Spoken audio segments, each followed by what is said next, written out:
हरे Krishna. Shrimad Bhagavatam canto 4 chapter 9 ध्रुव महाराज का घर लौटना। महर्षि मैत्रेय ने विदुर से कहा, जब भगवान ने देवताओं को इस प्रकार फिर से आश्वासन दिलाया तो वे समस्त प्रकार के भय से मुक्त हो गए और वे सब उन्हें नमस्कार करके अपने अपने देवलोकों को चले गए। तब भगवान, जो साक्षात सहस्त्रशीर्ष अवतार है, गरुड़ पर सवार हुए और अपने दास ध्रुव को देखने के लिए मधुवन गए। ध्रुव महाराज अपने प्रखर योगाभ्यास के समय भगवान के जिस बिजली सदृश तेजवान रूप के ध्यान में निमग्न थे वह सहसा विलीन हो गया। फलतः ध्रुव अत्यंत विचलित हो उठे और उनका ध्यान टूट गया। किंतु ज्यों ही उन्होंने अपने नेत्र खोले वैसे ही उन्होंने अपने समक्ष पूर्ण पुरुषोत्तम भगवान को उसी रूप में साक्षात उपस्थित देखा जिस रूप का दर्शन वे अपने हृदय में कर रहे थे। जब ध्रुव महाराज ने अपने भगवान को अपने सन्मुख देखा तो वे अत्यंत विह्वल हो उठे और उन्होंने उनका सादर अभिवादन किया। वे उनका समक्ष दंड के समान गिर पड़े और भगवत प्रेम में मग्न हो गए। आनंद में ध्रुव महाराज भगवान को इस प्रकार देख रहे थे मानो उन्हें आंखों से पी रहे हों, उनके चरण कमलों को अपने मुख से चूम रहे हों और उन्हें अपनी भुजाओं में भर रहे हों। यद्यपि ध्रुव महाराज छोटे बालक थे किंतु वे उपयुक्त शब्दों से भगवान की स्तुति करना चाह रहे थे, किंतु अनुभवहीन होने के कारण वे तुरंत अपने को संभाल नहीं सके। प्रत्येक हृदय में वास करने वाले भगवान ध्रुव महाराज की विषम स्थिति को समझ गए, अतः अपनी अहेतुकी कृपा से उन्होंने अपने समक्ष हाथ जोड़कर खड़े हुए ध्रुव महाराज के मस्तक पर अपना शंख छुआ दिया। उस समय ध्रुव महाराज को वैदिक निष्कर्ष का पूर्ण ज्ञान हो गया और वे परम सत्य तथा सभी जीवात्माओं से उनके संबंध को जान गए। भगवान ने सेवा भाव के अनुसार विश्वव्याख्यात ध्रुव ने, जिन्हें शीघ्र ही ऐसे लोक की प्राप्ति होने वाली थी जो कभी भी यहाँ तक कि प्रलय काल में विनष्ट न होने वाला है, सहज भाव से सोदेश्य व निर्णायतम स्तुति की।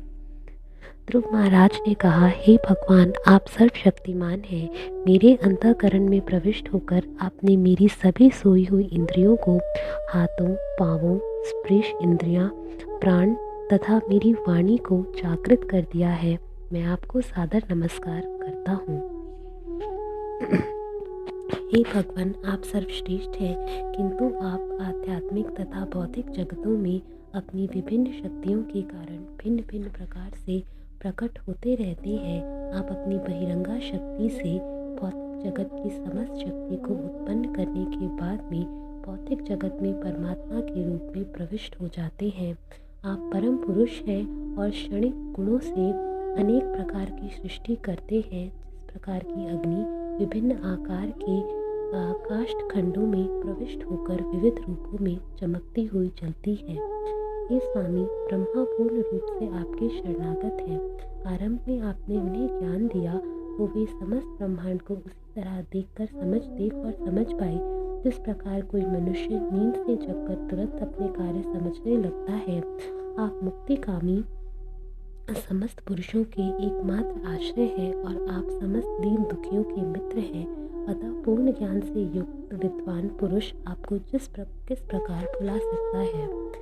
जो व्यक्ति इस चमड़े के थैले शव तुल्य देह की इंद्रिय तृप्ति के लिए ही आपकी पूजा करते हैं, वे निश्चय ही आपकी माया द्वारा प्रभावित हैं। आप जैसे कल्प वृक्ष तथा जन्म मृत्यु से मुक्ति के कारण को पार करके भी वे समान मूर्ख व्यक्ति आपसे इंद्रिय तृप्ति हेतु वरदान चाहते हैं जो नरक में रहने वाले व्यक्तियों के लिए भी उपलब्ध है। हे भगवान, आपके चरण कमलों के ध्यान से या शुद्ध भक्तों से आपकी महिमा का श्रवण करने से जो दिव्य आनंद प्राप्त होता है वह उस ब्रह्मानंद अवस्था से कहीं बढ़कर है जिसमें मनुष्य अपने को निर्गुण ब्रह्म से तदाकार हुआ सोचता है। क्योंकि ब्रह्मानंद भी भक्ति से मिलने वाले दिव्य आनंद से परास्त हो जाता है, अतः उस क्षणिक आनंदमयता का क्या कहना जिसमें कोई स्वर्ग तक पहुंच जाए और जो काल रूपी तलवार के द्वारा विनष्ट हो जाता है।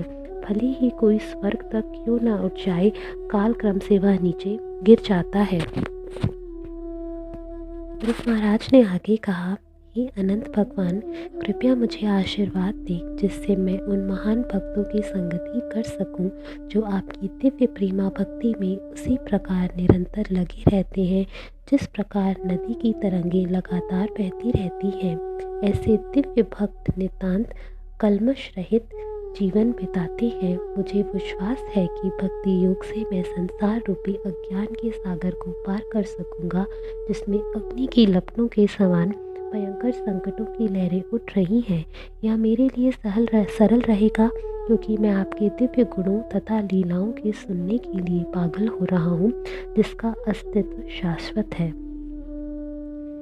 हे कमलनाथ भगवान, यदि कोई व्यक्ति किसी ऐसे भक्त की संगति करता है जिसका हृदय सदैव आपके चरण कमलों की सुगंध से लुप्त रहता है तो वह न तो कभी अपने भौतिक शरीर के प्रति आसक्त रहता है और न संतति, मित्र, घर, संपत्ति तथा पत्नी के प्रति देहात्म बुद्धि रखता है जो भौतिकतावादी पुरुषों को अत्यंत ही प्रिय है।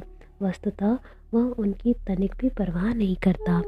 हे भगवान, हे परम अजन्मा, मैं जानता हूँ कि जीवात्माओं की विभिन्न योनियाँ यथा पशु, पक्षी, रेंगने वाले जीव, देवता तथा मनुष्य सारे ब्रह्मांड में फैली हुई हैं जो समग्र भौतिक शक्ति से उत्पन्न है। मैं यह भी जानता हूँ कि ये कभी प्रकट रूप में रहती हैं तो कभी अप्रकट रूप में, किंतु मैंने ऐसा परम रूप कभी नहीं देखा जैसा कि अब आपको दिख रहा हूँ। अब किसी भी सिद्धांत के बनाने की आवश्यकता नहीं रह गई है। हे भगवान, प्रत्येक कल्प के अंत में भगवान गर्भोदकशाही विष्णु ब्रह्मांड में दिखाई पड़ने वाली प्रत्येक वस्तु को अपने उदर में समाहित कर लेते हैं। वे शेषनाग की गोद में लेट जाते हैं। उनकी नाभि से एक डंठल में से सुनहला कमल पुष्प फूट निकलता है और इस कमल पुष्प पर ब्रह्मा जी उत्पन्न होते हैं। मैं समझ सकता हूँ कि आप वही परमेश्वर हैं, अतः मैं आपको सादर नमस्कार करता हूँ। हे भगवान, अपनी अखंड दिव्य चितवन से आप बौद्धिक कार्यों की समस्त अवस्थाओं की परम साक्षी हैं। आप शाश्वत मुक्त हैं। आप शुद्ध सत्व में विद्यमान रहते हैं और अपरिवर्तित रूप में परमात्मा में विद्यमान हैं। आप 6 ऐश्वर्यों से युक्त आदि भगवान हैं और भौतिक प्रकृति के तीनों गुणों के शाश्वत स्वामी हैं। इस प्रकार आप सामान्य जीवात्माओं से सदैव भिन्न रहते हैं। विष्णु रूप में आप सारे ब्रह्मांड के कार्यों का लेखा जोखा रखते हैं तो भी आप पृथक रहते हैं और समस्त यज्ञों के भोक्ता हैं। हे भगवान, ब्रह्म के आपके निर्गुण प्राकट्य में सदैव 2 विरोधी तत्व रहते हैं, ज्ञान तथा अविद्या। आपकी विविध शक्तियाँ निरंतर प्रकट होती हैं, किंतु निर्गुण ब्रह्म जो अविभाज्य आदि अपरिवर्तित असीम तथा आनंदमय है भौतिक जगत का कारण है। चूँकि आप वही निर्गुण ब्रह्म हैं, अतः मैं आपको सादर नमस्कार करता हूँ। हे भगवान, हे परमेश्वर, आप सभी वरों के परम साक्षात रूप हैं तथा जो बिना किसी कामना के आपकी भक्ति पर दृढ़ रहता है उसके लिए राजा बनने तथा राज करने की अपेक्षा आपके चरण कमलों की रज श्रेयस्कर है। आपके चरण कमल की पूजा का यही वरदान है। आप अपनी अहेतुकी कृपा से मुझ जैसे अज्ञानी भक्त के लिए पूर्ण परिपालक हैं। जिस प्रकार गाय अपने नवजात बछड़े को दूध पिलाती है और हमले से उसकी रक्षा करके उसकी देखभाल करती है।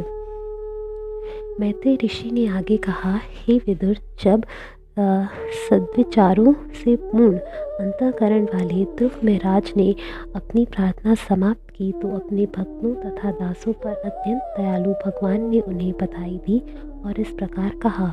भगवान ने कहा, हे राजपुत्र ध्रुव, तुमने पवित्र व्रतों का पालन किया है और मैं तुम्हारी आंतरिक इच्छा भी जानता हूँ।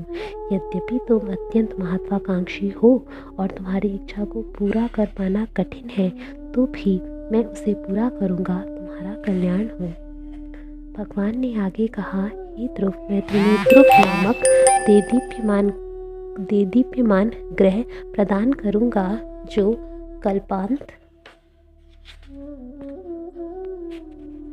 भगवान ने आगे कहा, हे ध्रुव, मैं तुम्हें ध्रुव नामक देदीप्यमान ग्रह प्रदान करूंगा जो कल्पांत में प्रलय के बाद भी अस्तित्व में रहेगा। अभी तक उस ग्रह में किसी ने राज्य नहीं किया है तथा वह समस्त ओर मंडल ग्रहों तथा नक्षत्रों से घिरा हुआ है। आकाश में सभी ज्योतिष इसी ग्रह की प्रदक्षिणा करते हैं।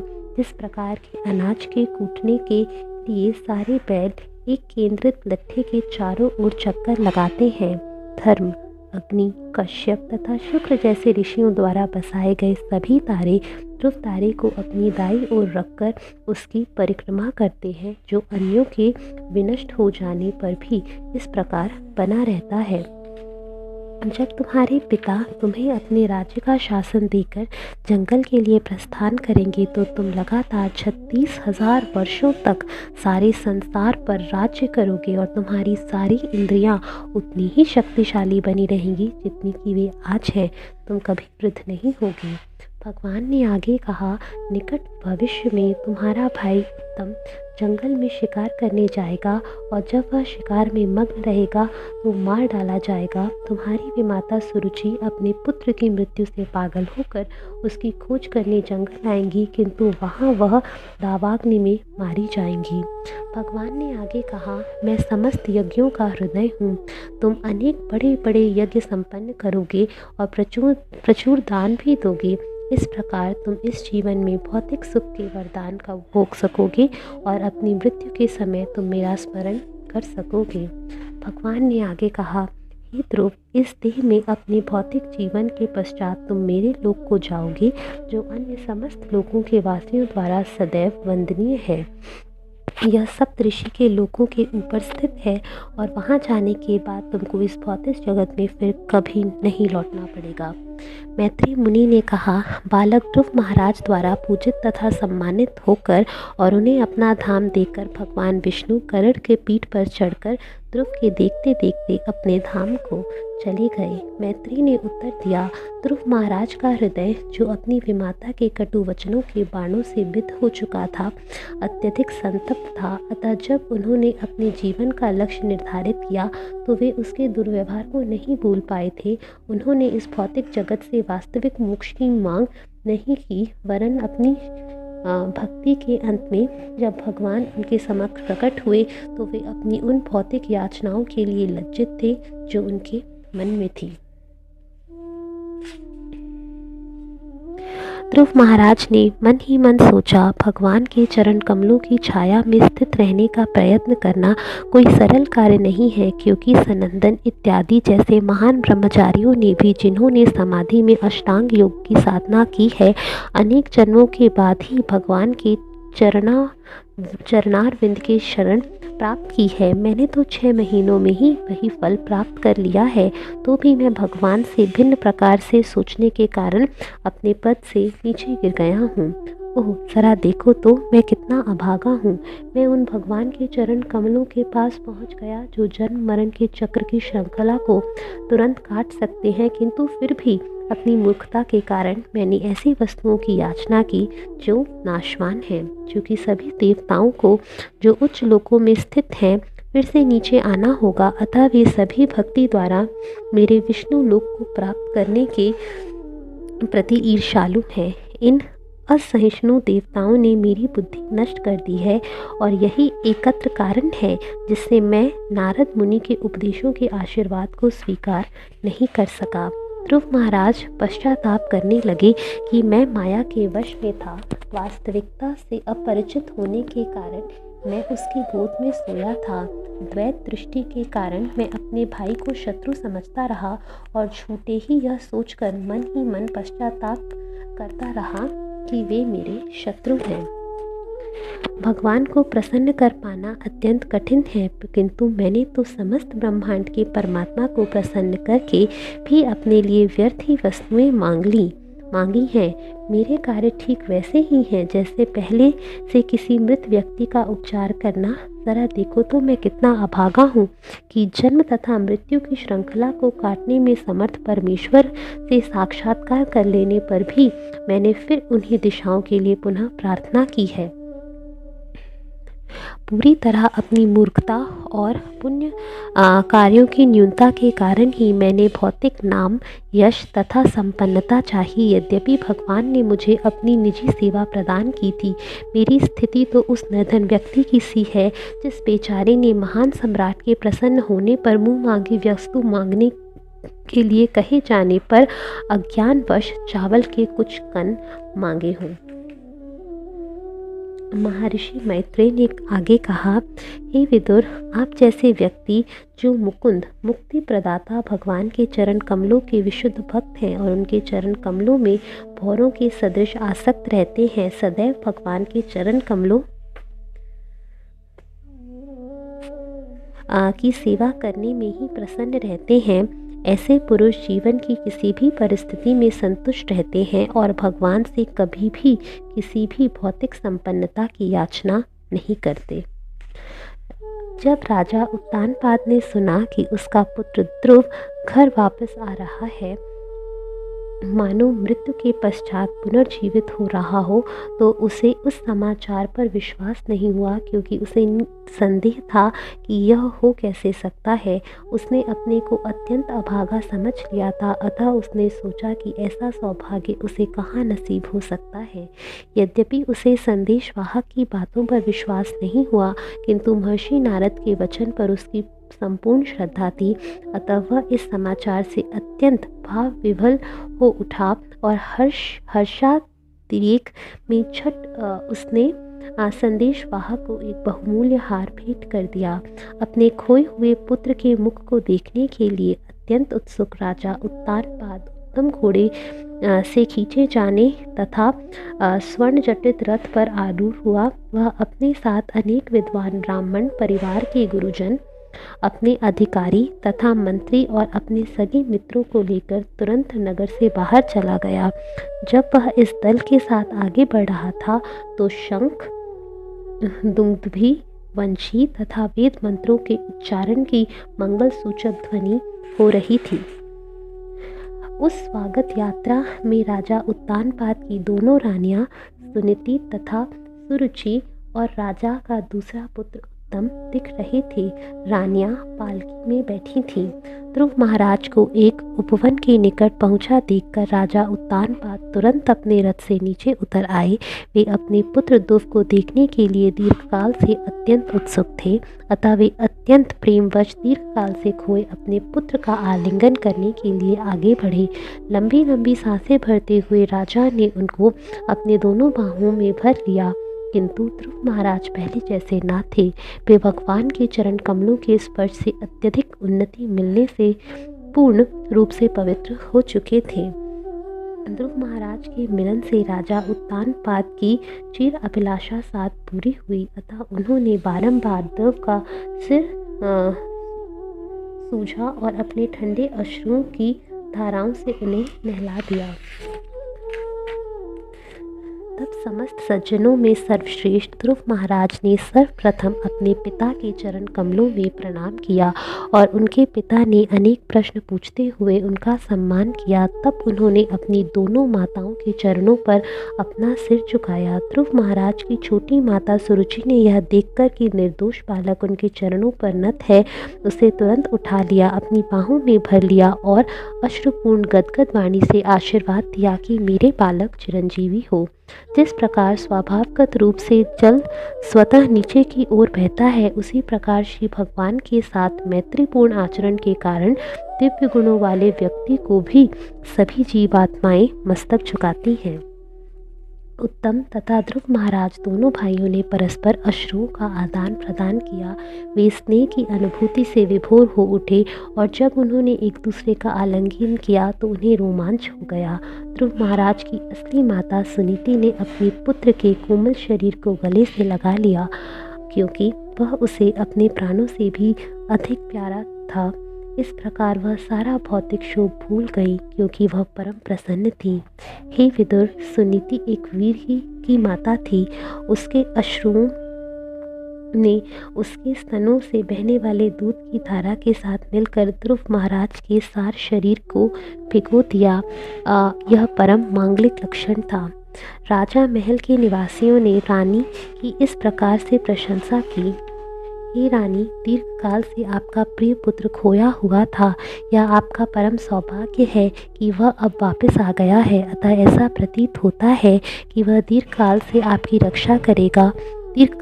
आपकी रक्षा करेगा और आपके सारे सांसारिक कष्टों को दूर कर देगा।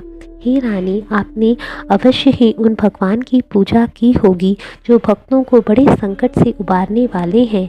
जो मनुष्य निरंतर उनका ध्यान करते हैं वे जन्म तथा मृत्यु की प्रक्रिया से आगे निकल जाते हैं। यह सिद्धि प्राप्त करना अत्यंत कठिन है।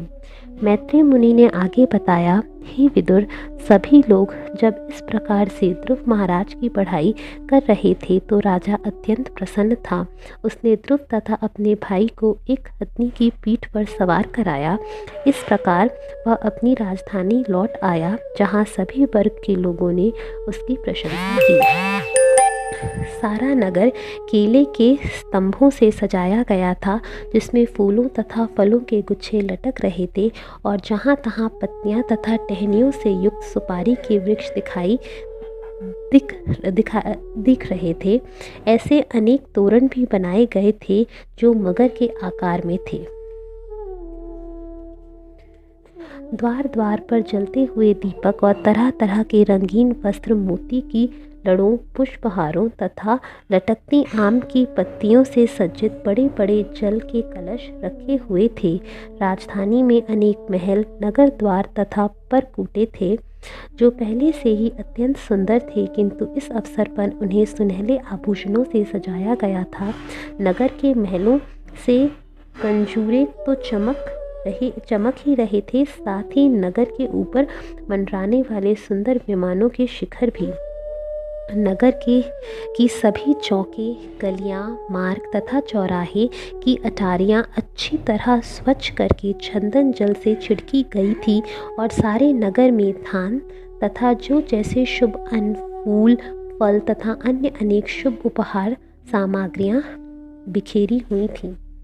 इस प्रकार जब ध्रुव महाराज मार्ग से जा रहे थे तो पास पड़ोस की समस्त भद्र महिलाएं उन्हें देखने के लिए एकत्र हो गईं। वे वात्सल्य भाव से अपना अपना आशीर्वाद देने लगीं और उन पर सफ़ेद सरसों, जौ, दही, जल, दूब, फल तथा फूल बरसाने लगी। इस प्रकार ध्रुव महाराज स्त्रियों द्वारा गाए गए मनोहर गीत सुनते हुए अपने पिता के महल में प्रविष्ट हुए। तत्पश्चात ध्रुव महाराज अपने पिता के महल में रहने लगे, जिसकी दीवारें अत्यंत मूल्यवान मणियों से सज्जित थीं। उनके वत्सल पिता ने उनकी विशेष देख रेख की और वे इस महल में उसी तरह रहने लगे जिस प्रकार देवतागण स्वर्गलोक में अपने प्रसादों में रहते हैं। महल में जो शयन शैया थी वह दूध के फेन समान श्वेत तथा अत्यंत मुलायम थी। उसके भीतर की पलंगें हाथी दांत की थीं, जिसमें सोने की कारीगरी थी, और कुर्सियां, बेंचें तथा अन्य आसन एवं सामान सोने से बने हुए थे। राजा का महल संगमरमर की दीवारों से घिरा था, जिन पर बहुमूल्य मरकत मणियों से पचिकारी की गई थी और जिन पर हाथ में प्रदीप्त मणि दीपक लिए सुंदर स्त्रियों जैसी मूर्तियां लगी थी। राजा के महल के चारों ओर बागीचे थे, जिनमें उच्चस्थ लोकों से लाए गए अनेक प्रकार के वृक्ष थे। उन वृक्षों पर मधुर गीत गाते पक्षियों के जोड़े तथा गुंजार करते मदमस्त भौरे थे। बावड़ियों में पुखराज की सीढ़ियाँ थीं। इन बावड़ियों में विविध रंग के कमल तथा कुमुदनियाँ, हंस, कारडंव, चक्रवाक, सारस तथा अन्य महत्वपूर्ण पक्षी दिखाई पड़ रहे थे। राजर्षि उत्तानपाद ने ध्रुव महाराज के यशस्वी कार्यों के विषय में सुना और स्वयं भी देखा कि वे कितने प्रभावशाली और महान हैं। इससे वे अत्यधिक प्रसन्न हुए, क्योंकि ध्रुव महाराज के कार्य अत्यंत विस्मयकारी थे। तत्पश्चात जब राजा उत्तानपाद ने विचार करके देखा कि ध्रुव महाराज राज्य का भार संभालने के लिए समुचित प्रौढ़ हो चुके हैं और उनके मंत्री भी सहमत हैं तथा प्रजा को भी वे प्रिय हैं, तो उन्होंने ध्रुव को इस लोक में सम्राट के रूप में सिंहासन पर बिठा दिया। अपनी वृद्धावस्था और आत्मकल्याण के विचार करके राजा उत्तानपाद ने अपने आप को सांसारिक कार्यों से विरक्त कर लिया और जंगल में चले गए। हरे कृष्णा।